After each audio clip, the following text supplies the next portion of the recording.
kulay green. So today is a very very bad day. Dahil mga kakulit kaya napakasama ng araw na ito ngayon para sa akin. Sapagkat ngayong araw nga ay meron na namang nangyari sa buhay ko na hindi ko na naman inaasahan. Ang mga pangyayari na may idadagdag ko sa aking mga alaala na kahit kailan ay hindi ko na makakalimutan. Charot! Hindi gayon.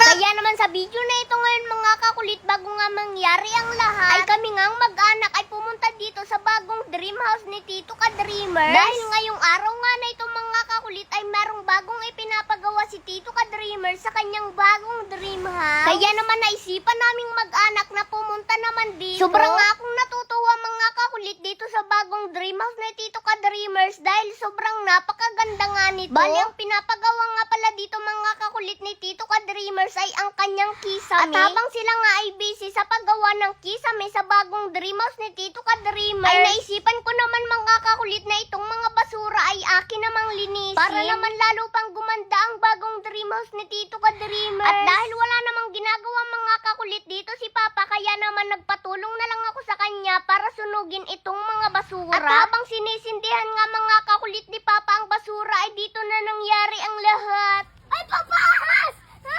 Ay, papahas! Ay, papahas! Ay, no! Ay, no! Saan? Dito, may ahas! Dito! Ay, Ayan, no! Ahas.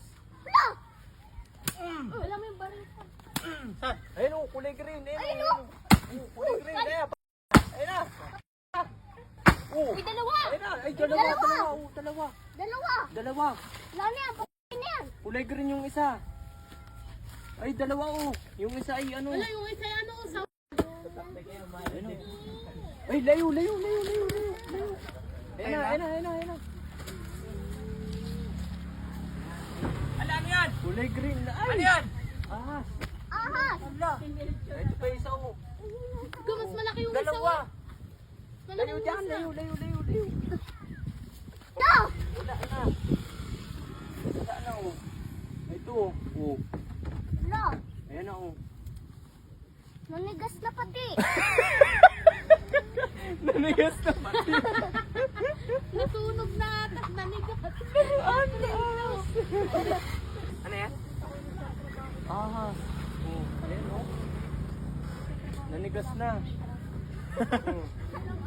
Laruan. Laruan na ahas. Kala ko tunay na ahas eh. So ayun mga kakulito, nahuli naming ahas dito sa basurahan. Ayun o, nanigas na itong isa. Nanigas na yung isa. So ayun mga kakulito. Oh! Laruan lang pala! Kaya pala nanigas yung isa. Sino kaya naglagay nito dito? Sino ba naglagay niyan dyan? Oh? Akala ko tunay na eh. Laruan lang pala. Laruan lang pala. Akala ko tunay na. Uy! Tingnan nyo naman kung gaano kalaki na panalunan ko for the first time. 71,200 pesos. O diba?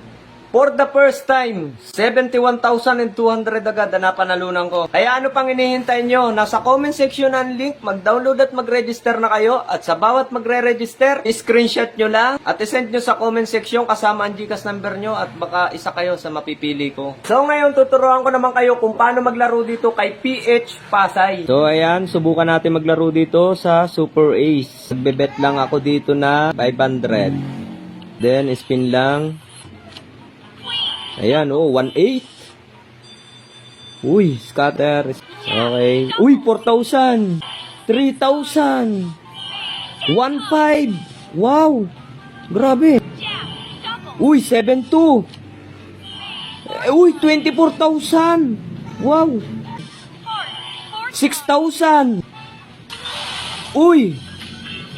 Tingnan nyo naman kung gaano kalaki na panalunan ko for the first time. 71,200 pesos. Ayan o. Ayan. O diba?